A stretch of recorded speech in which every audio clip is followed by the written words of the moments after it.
avec nos invités. Bonjour à vous, Pierre Juston. Bonjour. Vous êtes administrateur de l'Association pour le droit à mourir dans la dignité. Et bonjour à vous, à distance, Giovanna Marsico. Merci d'être avec nous sur France Info. Vous êtes directrice du Centre national des soins palliatifs et de la fin de vie. Cette copie du gouvernement, elle a été largement corrigée après le passage par le Conseil d'État. Et finalement, l'avis des sages a été retenu. Ils ont pris en compte leurs remarques pour pouvoir le modifier. Pour vous, Pierre Juston, c'est une première étape. C'est nécessaire, mais pas suffisant.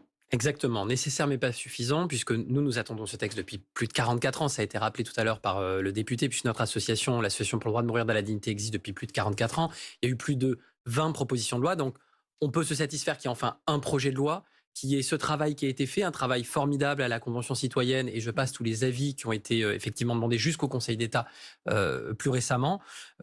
En revanche, il y a pour nous des trous dans la raquette, notamment la 5e condition qui a été rappelée tout à l'heure, c'est-à-dire le pronostic vital engagé à court ou moyen terme, qui malheureusement va exclure un certain nombre de malades.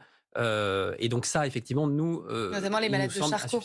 Notamment les malades de Charcot, qui, effectivement, c'est une maladie très difficile, mais qui en ont, pour une partie d'entre eux, ceux qui souhaiteraient bénéficier d'une aide active à mourir, en ont sans doute le plus besoin, et d'autres maladies neurodégénératives. Donc ça, effectivement, c'est un point qui nous semble important que le Parlement corrige lors de ces débats. On va revenir sur ces points et ces points un peu flous, justement, sur ce qui peut être voté dans cette aide à mourir. Je voudrais juste vous entendre, Giovanna Marsico, précisément sur les soins palliatifs, puisque c'est votre spécialité. Le texte est contrebalancé, on l'a rappelé tout à l'heure, par la présentation en début de semaine de la stratégie donc décennale de soins palliatifs, qu'on appelle désormais d'ailleurs les soins d'accompagnement. C'était nécessaire de faire ça en même temps. On sait que politiquement, ça a fait un peu débat, qu'il aurait peut-être dû avoir deux textes. Est-ce que pour vous, il fallait de toute manière développer les soins palliatifs pour pouvoir voter un jour peut-être cette aide à mourir?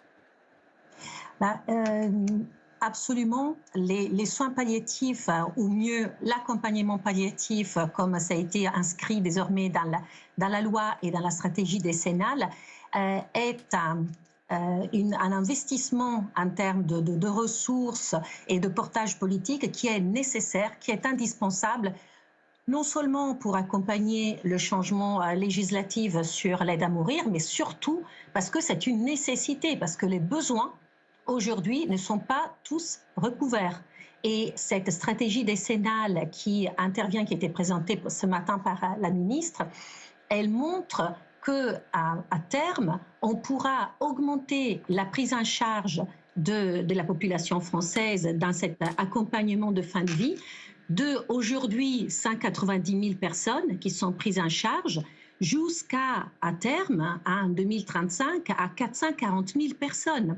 Donc, on sait que la population française est une population comme d'autres populations européennes, vieillissantes, avec un nombre de malades chroniques et potentiellement chroniques évolutifs très important, 12 millions d'ALD.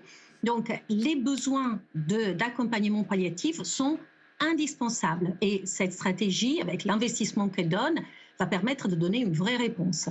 Ça, c'est vrai que c'est une première étape.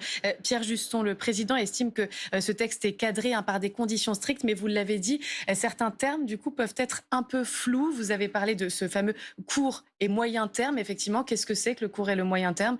Comment donner une espérance de vie, même du point de vue des médecins? Il y a aussi la souffrance, je cite, réfractaire ou insupportable. Ça aussi, c'est difficile à quantifier, c'est subjectif. Bien sûr, la souffrance, elle est éminemment subjective. Après, il y a quand même des critères qui permettent quelque peu de l'évaluer.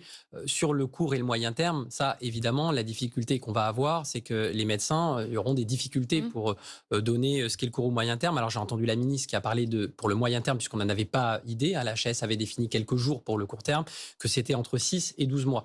La réalité, c'est que nous n'avons pas besoin de définir un timing à partir du moment où les autres conditions sont respectées, c'est-à-dire être majeur, une maladie incurable, c'est-à-dire qui n'est pas guérissable, qui amène jusqu'à la mort, et les autres conditions, évidemment. Être français ou résider en France et présenter donc une souffrance physique Exactement. Intolérable. En tout cas, elles sont pour nous à la DMD suffisantes à partir du moment où la personne a sa capacité, en tout cas sa conscience libre et éclairée, est en capacité de faire cette demande et de la réitérer, bien évidemment. Ça nous semble évident, en tous les cas, qu'il va falloir travailler sur cette question du court et moyen terme, et nous souhaitons qu'elle soit supprimée. Ouais. Il y a un autre point, c'est les directives anticipées qui sont quelque peu absentes du texte. texte, en tout cas pas prise en considération suffisamment.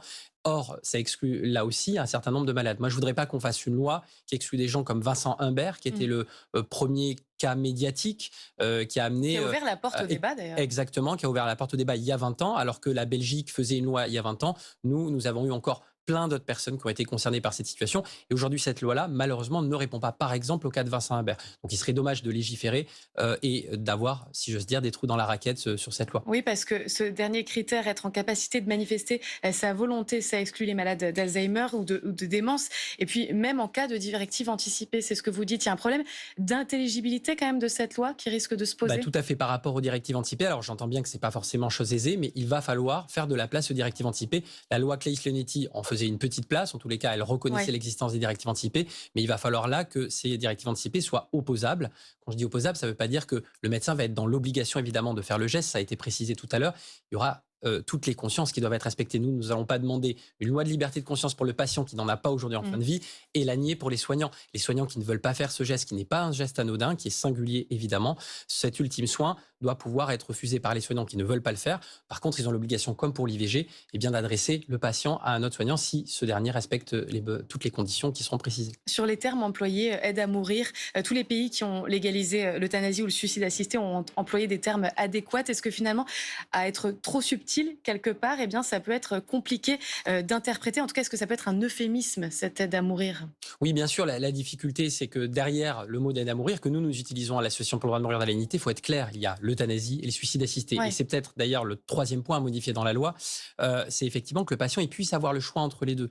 La différence entre les deux, c'est que l'euthanasie, c'est un tiers, et en l'occurrence plutôt un soignant qui va faire le geste. Le suicide assisté, on donne simplement le produit à la personne, encore une fois, qui respecte les conditions, dans un cas comme dans un autre, et qui est en capacité d'ingurgiter le produit quand elle le souhaite. Et là, les deux sont possibles. Les deux sont possibles, mais il y a une exception d'euthanasie. Or, nous souhaiterions que la personne, lorsqu'elle respecte encore une fois toutes les conditions, elle soit en capacité de pouvoir choisir soit la question de l'euthanasie, soit le chemin de l'euthanasie, soit le chemin du suicide assisté.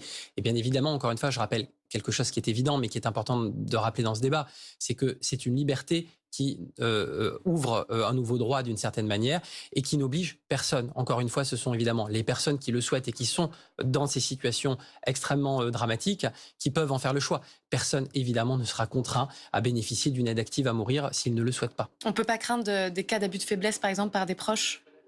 À partir du moment où on vérifie le consentement libre et éclairé, et bien sûr, il faut qu'il y ait des vérifications qui, là, elles, doivent être strictes pour qu'il n'y ait pas de pression. Parce qu'encore une fois, nous demandons une loi, je l'ai entendu tout à l'heure chez le député que vous interrogez, une loi républicaine de liberté, d'égalité et de fraternité, et une loi laïque, c'est-à-dire une loi de liberté de conscience pour le patient qui doit pouvoir décider. Et aujourd'hui, malheureusement, le système dans lequel on est, c'est un système avec une forme de paternalisme médical d'un côté, et puis tous les opposants qui se réclament d'une certaine manière d'un paternalisme religieux. On ne va pas se cacher derrière notre petite voix. Giovanna Marsico, il y a peut-être aussi quelque chose qui manque dans ce projet de loi. En tout cas, vous allez nous éclairer là-dessus. C'est sur la question du suivi et du contrôle, finalement, de la traçabilité des consultations qui mènent aussi à prendre cette décision. Alors évidemment, dans tous les pays qui ont légiféré sur l'aide à mourir dans le monde, et je tiens à dire que chaque pays a son modèle, chaque pays a aussi sa sémantique, mais dans tous les pays, il y a un système de contrôle. Et le système de contrôle qui est prévu dans le projet de loi prévoit la constitution d'une commission de contrôle et d'évaluation du dispositif d'aide à mourir qui sera placée sous l'autorité auprès du ministère chargé de la Santé. Et ce système de contrôle devra assurer, à partir d'informations qui seront inscrites dans un système d'information dédié, que les différentes procédures soient conformes à la lettre de la loi. Donc, ça sera un contrôle a posteriori, à différence d'autres pays, par exemple l'Espagne, qui prévoit le contrôle a priori, mais d'autres pays également.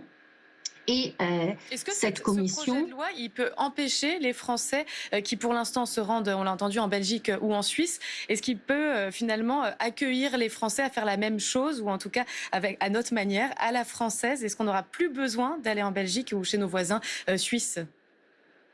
bien sûr, bien sûr.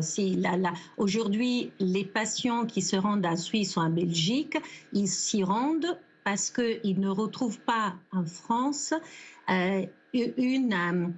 l'accueil de leur souhait de déterminer le moment où ils vont mourir. évidemment dans le cadre qui est prévu dans chaque pays.